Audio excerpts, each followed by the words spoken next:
bom dia, bom dia. Sejam todos bem-vindos, sejam todas bem-vindas para mais um vídeo falando de Deus, falando de riqueza, de sabedoria, prosperidade e vida plena, de todas as coisas boas que Deus fez para mim e também para você. Então sejam todos bem-vindos, façam todos um excelente dia, façam todos um excepcional dia. Hoje é domingo, dia 27 de outubro e o ano é 2024. Então sejam todos bem-vindos, façam todos um excepcional dia. Hoje é dia de eleição. Muitas cidades aqui do nosso Brasilzão ainda não escolheu o seu prefeito, inclusive aqui em São Paulo, de onde falo também, ainda vamos ter eleição no dia de hoje para escolher entre os dois candidatos. Então vote sempre com consciência, com sabedoria, escolha o melhor, se é que existe algum melhor, escolha o melhor candidato aí para governar, aí para comandar aqui a nossa grande cidade. Perfeito? Então façam todos um ótimo dia, façam todos um excelente dia, votem com consciência, votem com sabedoria.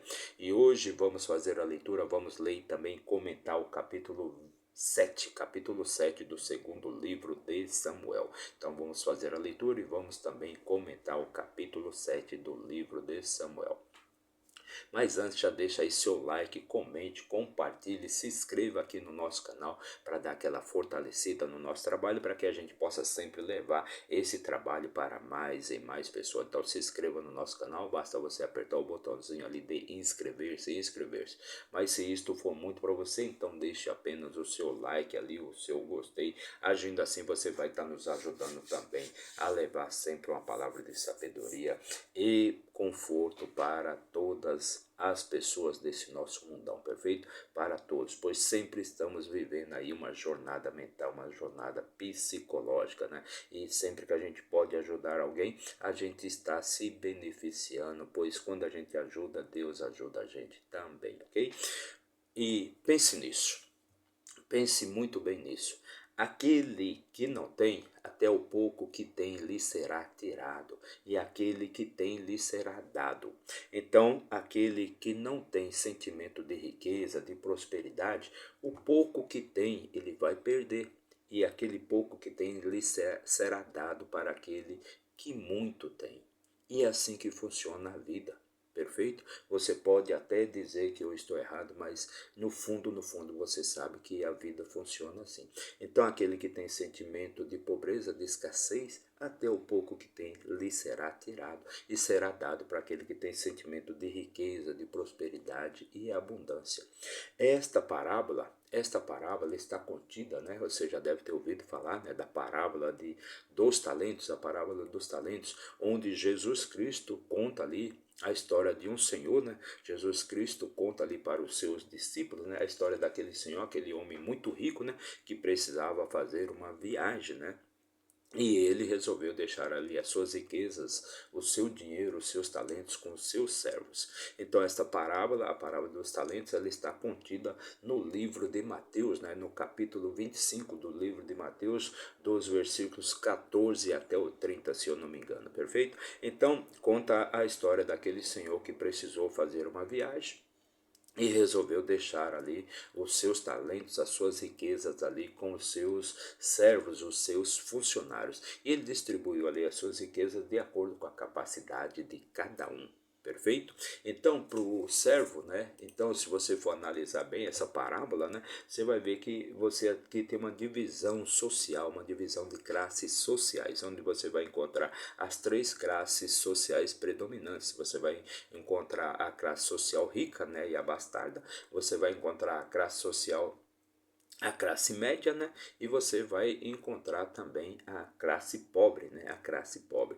E neste capítulo, nessa parábola, né, Jesus explica muito bem porque essas coisas acontecem, porque você tem esse tipo de comportamento entre as pessoas.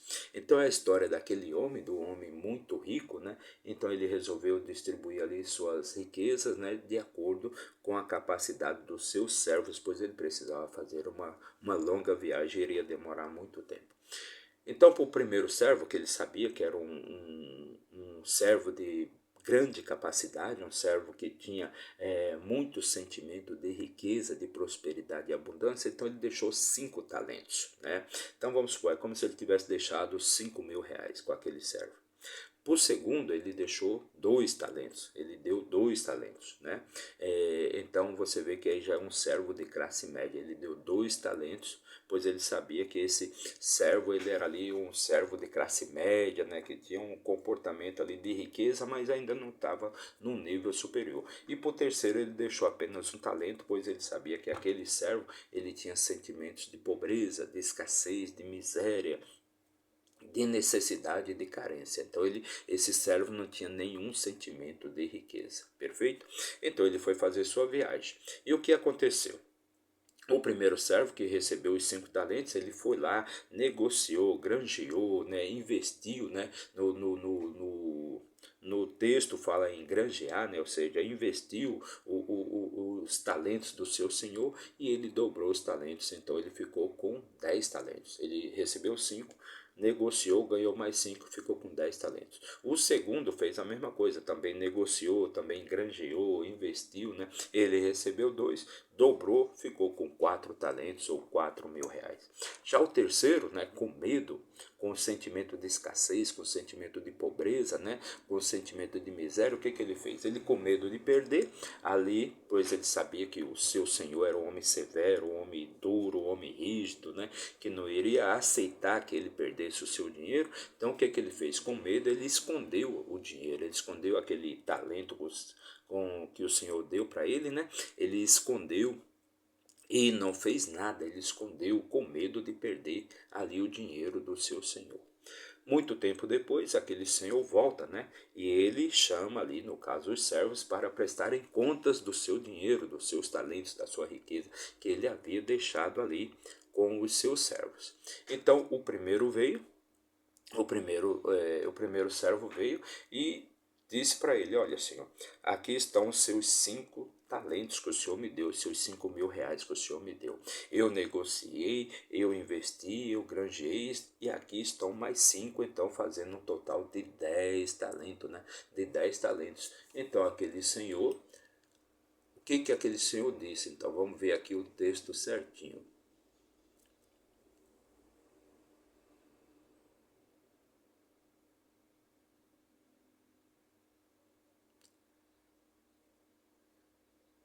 Então o Senhor, o que ele fez? E o Senhor disse àquele servo: bem está o servo bom e fiel, sobre o pouco foste fiel, sobre o muito te colocarei, entra no gozo do teu Senhor. Então o que aquele Senhor fez, né? Quando ele recebeu ali os talentos daquele primeiro servo, ele disse, né? Servo bom e fiel, sobre pouco me foste fiel, sobre muito te colocarei, né? Te colocarei, então entra no gozo, né, do seu Senhor. O segundo veio e também fez da mesma forma. Ó Senhor, aqui estão os 2 talentos, os 2.000 reais que tu me destes, né? E eu negociei, eu investi, eu dobrei e aqui estão mais 2 talentos, né? Então fazendo um total de 4 talentos. Então aquele servo trouxe para o seu senhor, ele dobrou também os talentos, dobrou o dinheiro do seu senhor. E o senhor respondeu para ele da mesma forma: servo bom e fiel, né? Sobre o pouco me foste fiel, sobre muito te colocarei. Entra no gozo do teu senhor. Já o terceiro servo, aquele que não tinha sentimento de riqueza e sim sentimento de pobreza, né? Ele veio, né? Ele disse para aquele seu senhor: ó Senhor, aqui está o seu dinheiro, aqui está o seu 1.000 reais, aqui está o seu talento. Como eu sabia que o senhor era um homem muito severo, né? Que colhe onde não plantas, né? Colhe onde não semeaste, né? E tira de onde não tens, né? Tira de onde não tens. Então eu fiquei temeroso, eu temi, eu fiquei com medo de perder o seu dinheiro, né? Então aqui eu escondi o seu dinheiro e trouxe para o senhor aqui o seu 1 talento, o seu 1.000 reais, né? Então aquele senhor disse para ele, né? O Senhor disse, respondendo, porém, o seu Senhor lhe disse: mal, servo ruim e infiel, servo ruim, servo mau e negligente, né? Sabendo tu que eu era um homem, né? Um homem duro, um homem rígido, então eu devia então ter deixado o meu dinheiro com os bancos, pois aí eu poderia gozar dos juros do meu dinheiro, né? Então você não fez nada com o meu dinheiro. Devia ter dado o meu dinheiro aos banqueiros e quando eu viesse receberia o meu com juros. Então o que aquele senhor diz? Tira o que ele tem, tira o talento que ele tem e dá para aquele que tem mais. Ou seja, tira o talento, tira depois o talento e dá ao que tem os 10 talentos, né? Porque o qualquer que tiver, porque a qualquer que tiver será dado e terá em abundância, mas o que não tiver, até o que se tem lhe será tirado. Então o que o Senhor está falando aqui, aquele que não tem, né, até o que tem lhe será tirado e será dado para aquele que já tem os 10 talentos. Então parece até que Deus está cometendo uma grande injustiça aqui, né? Pois está tirando do que não tem e está dando ao que tem. Mas na verdade, se você analisar aí, né, não se trata de uma injustiça, e sim se trata de fazer as coisas. Por quê? Porque aquele que menos recebeu, ou seja, aquele que recebeu apenas um talento, ele não fez nada. Ele não fez absolutamente nada, apenas ele ficou com medo de perder, escondeu o dinheiro ali do seu senhor e não fez nada. Enquanto os outros foram lá, foram trabalhar, foram negociar, foram investir, ou seja, aquele que não faz nada não vai receber nada. E é assim que funciona. É assim que funciona a natureza, é assim que funciona a vida. Não tem como você colher se você não plantar. Não tem como você receber se você não semear. Então Deus não está cometendo nenhuma injustiça, não. É apenas a capacidade de cada um. Pois o Senhor, aquele Senhor, ele distribuiu as suas riquezas de acordo com a capacidade de cada um. Então você tinha um de pensamento, um de sentimento de riqueza, você tinha um de sentimento de classe média e você tinha um de sentimento de pobreza. Então, só recebe quem faz. Quem não semeia, não faz. E o terceiro, ele não semeou. Aquele terceiro que recebeu apenas um talento, ele não semeou, ele não foi fazer nada. Ele apenas escondeu. E é por isso que o dinheiro, por isso que se diz, né, por isso que se diz que quem tem dinheiro, mais dinheiro recebe. E quem não tem, não recebe nada.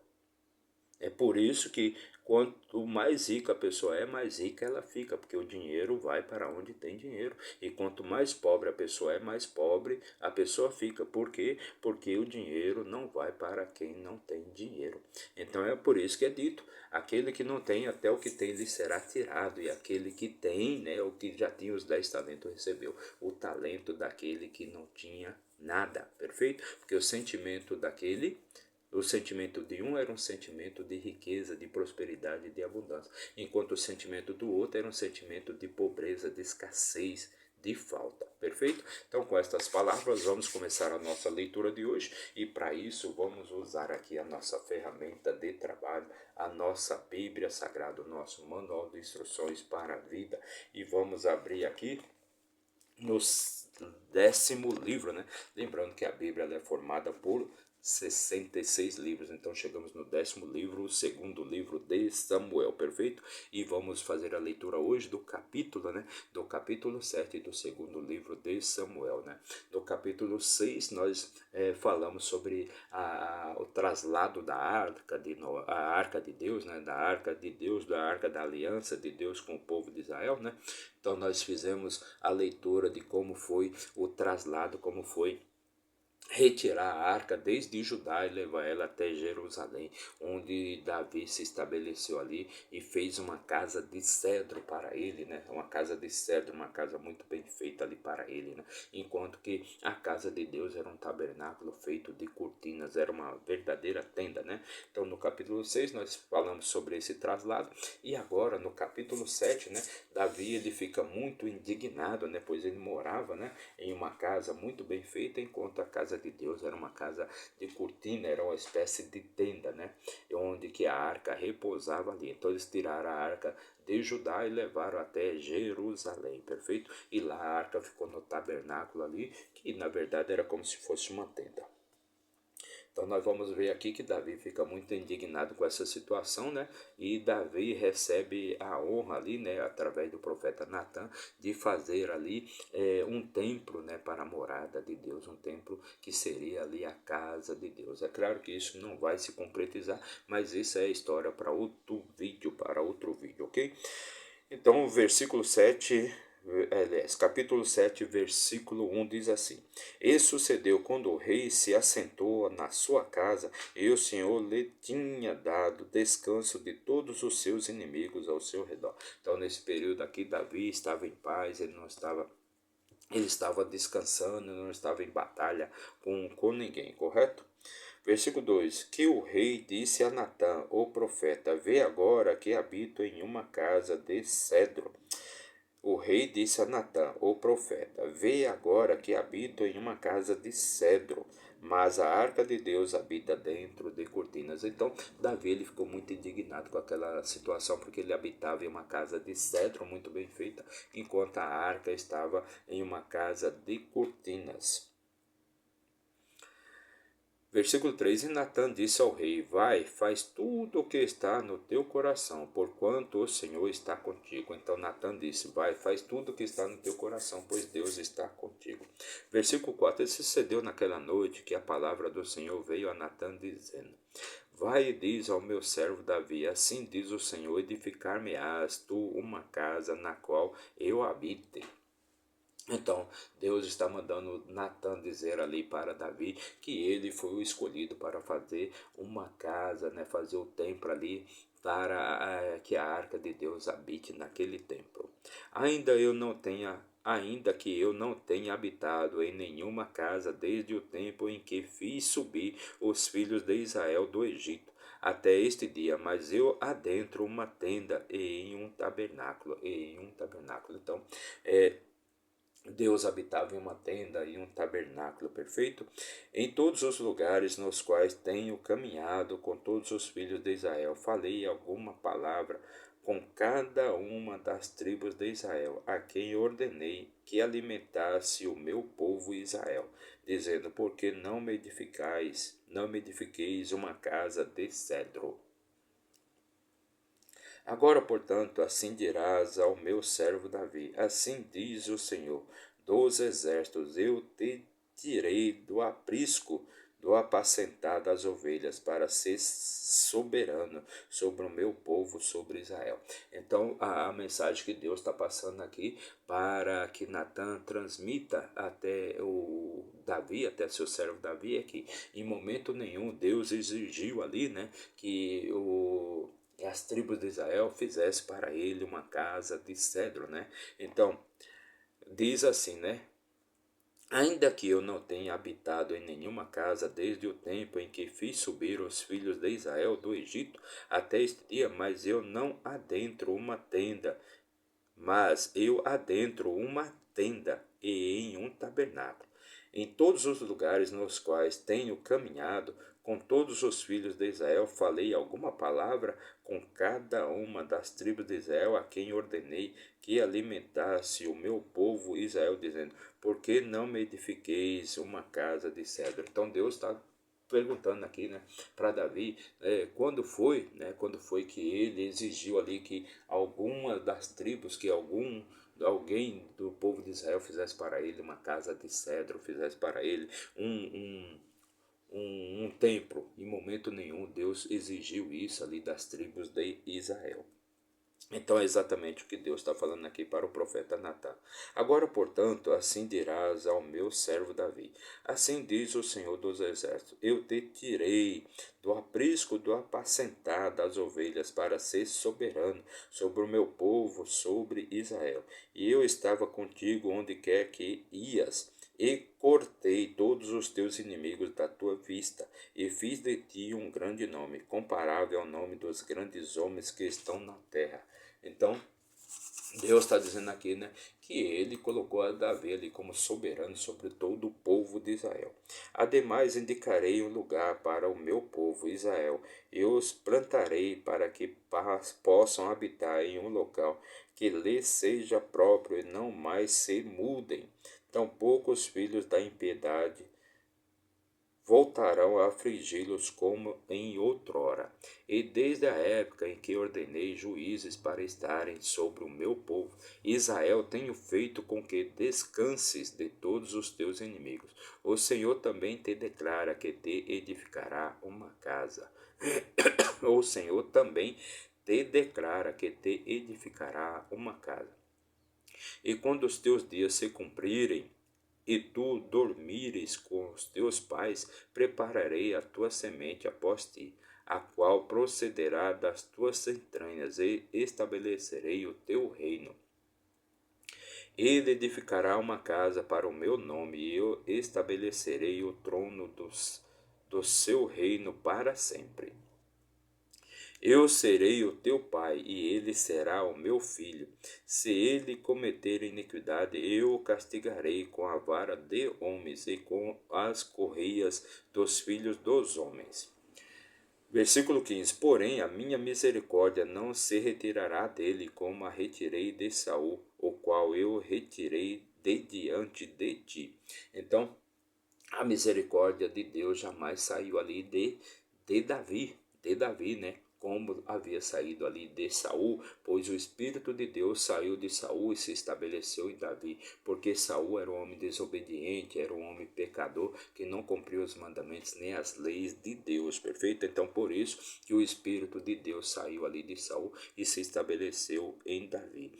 Eu serei o seu pai e ele será o meu filho. Se ele cometer iniquidade, eu o castigarei com a vara de homens e com as correias dos filhos dos homens. Porém, a minha misericórdia não se retirará dele, como a retirei de Saul, o qual eu retirei de diante de ti. E a tua casa e o teu reino serão estabelecidos para sempre diante de ti. O teu trono será estabelecido para sempre. De acordo com todas estas palavras e de acordo com toda esta visão, assim falou Natã. Então Davi levou toda essa mensagem, todas essas palavras, todas estas visões ali para Davi. Então o rei Davi entrou e se assentou diante do Senhor e disse: Quem sou eu, ó Senhor Deus? E o que é a minha casa para que tu me tragas para aqui? E isto ainda foi algo pequeno à tua vista, ó Senhor Deus, mas tu também tens falado da casa do teu servo por um grande período por vir. E é esta a maneira do homem, ó Senhor Deus. Então, Davi, né, que era o todo-poderoso ali de Israel, sempre que ele ia fazer qualquer coisa, sempre que ele ia participar de qualquer guerra, qualquer batalha, então tudo ele colocava nas mãos de Deus, ou seja, porque ele sempre consultava a Deus antes para saber o que ele deveria fazer, se ele deveria ir naquela batalha ou não, né? E de acordo com a resposta de Deus é que Davi procedia, né? Se ia ou não fazer qualquer coisa, né? Então, Davi, mesmo sendo todo-poderoso, ele sempre consultava a Deus e sempre colocava Deus na frente de tudo. E por que mais Davi pode te dizer? E o que mais Davi pode te dizer? Porque tu, Senhor Deus, conheces o teu servo. Então, Deus conhecia o coração de Davi, né? Por causa da tua palavra e segundo o teu próprio coração, tens feito todas estas grandes coisas para fazer o teu servo conhecê-las. Porque tu és grande, ó Senhor Deus, pois não há nenhum como tu, nem há qualquer Deus ao teu lado, segundo tudo o que temos ouvido com os nossos ouvidos. E que nação na terra é como o teu povo, como Israel, a quem Deus foi redimir como um povo para si mesmo e para fazer dele um nome, coisas grandes, para fazer dele um nome, coisas grandes e tremendas para a tua terra, diante do teu povo, o qual tu redimiste do Egito, das nações e dos seus deuses. Então, Davi está dizendo ali que aquele povo, o povo de Israel, sempre foi o povo escolhido por Deus. E mesmo que aquele povo pecava e caía em maldição, né? Deus sempre ouvia, né? Ouvia o clamor daquele povo, o pedido de misericórdia daquele povo, e Deus sempre voltava a levantar o povo de Israel, né? E quando aquele povo esteve ali no Egito e foi escravizado ali no Egito por 430 anos, foi Deus que ouviu ali o clamar daquele povo e tirou o povo ali da escravidão do Egito, né? Da servidão do Egito, né? Porque confirmaste, versículo 24, porque confirmaste para ti mesmo o teu povo Israel, para ser um povo para ti para sempre. E tu, Senhor, tornaste-te o seu Deus. Então, Deus se tornou o povo, né? Se tornou Deus do povo de Israel, porque confirmaste para ti mesmo o teu povo Israel, para ser um povo para ti para sempre. E tu, Senhor, tornaste-te o seu Deus para sempre. E agora, ó Senhor Deus, a palavra que falaste acerca do teu servo e acerca da sua casa, estabelece-a para sempre e faz conforme tu tens dito, e que o teu nome seja magnificado para sempre, dizendo-se: O Senhor dos exércitos é o Deus sobre Israel, e que a casa do teu servo Davi seja estabelecida diante de ti. Porque tu, ó Senhor dos exércitos, Deus de Israel, tens revelado ao teu servo, dizendo: Edificarei para ti uma casa. Portanto, o teu servo achou no seu coração fazer esta oração a ti. Versículo 28. E agora, ó Senhor Deus, tu és aquele Deus, e as tuas palavras são verdadeiras, e tu tens prometido esta bondade ao teu servo, né? Então, Davi está agradecendo aqui por Deus permitir que ele, no caso, tenha uma boa casa, e ele possa fazer ali, a vontade de Davi era fazer um templo, fazer a morada de Deus ali em Jerusalém. Portanto, agora que te compraz abençoar a casa do teu servo, para que ele possa continuar para sempre diante de ti. Porque tu, ó Senhor, Deus, falaste isto, e com a tua bênção, que a casa do teu servo seja abençoada para sempre. Então, Davi está pedindo ali para que Deus abençoe a casa dele ali para sempre, né? Que Deus possa estar sempre ali na morada de Davi, na casa de Davi, abençoando a casa de Davi para todo sempre. E Deus esteve com Davi, né? Desde a sua infância, Deus sempre esteve com Davi, desde que ele era um pastor de ovelhas até a morte de Davi. Deus sempre vai estar ali na casa de Davi. Então essa foi a nossa leitura de hoje. Fizemos a leitura e também comentamos o capítulo 7 do segundo livro de Samuel. Mais uma leitura de muita sabedoria e riqueza para você. Então você veja que nesse capítulo aqui fica bem claro, né, que Davi, mesmo sendo todo poderoso ali de Israel, Davi sempre colocou Deus à frente de tudo. Então Davi sempre consultava Deus em todas as suas lutas, em todas as suas batalhas, né? Então Davi sempre colocava Deus à frente de tudo, né? E Deus seguia à frente do exército de Davi, derrotando todos os inimigos ali de Israel. Então você veja que Davi, ele sempre foi obediente a Deus. É claro que mais para frente nós vamos ver que Davi também vai cometer os seus deslizes, né? E aquela vontade que ele tinha de construir o templo de Deus, Deus vai proibir ele de fazer esse templo, né? Pois Davi vai sujar as suas mãos de sangue e vai se sujar com o sangue de gente inocente, né? Vai se sujar com o sangue de gente inocente. Então Davi vai cometer seus deslizes, né? E ele vai ser também castigado por isso, ok? Então essa foi a nossa leitura de hoje. Para você que nos acompanhou por um minuto, meu muito obrigado. Que Deus abençoe sua vida grandemente. Mas se você ficou até o final, que Deus abençoe sua vida, que te traga paz espiritual, riqueza, sabedoria e vida plena. Ok? Meu muito obrigado. Não se esqueça de se inscrever aí no nosso canal. Basta apertar o botãozinho ali de inscrever-se. Mas se isso for muito para você, então deixa apenas o seu joinha, deixa apenas o seu like. Aquele que não tem, até o pouco que tem, lhe será tirado e será dado para aquele que tem muito, ok? Este é o sentimento que está no seu coração e a sua vida de acordo com o seu sentimento. Não adianta você fazer nada se você não tem sentimento de grandeza, de prosperidade, ok? Meu muito obrigado e até amanhã.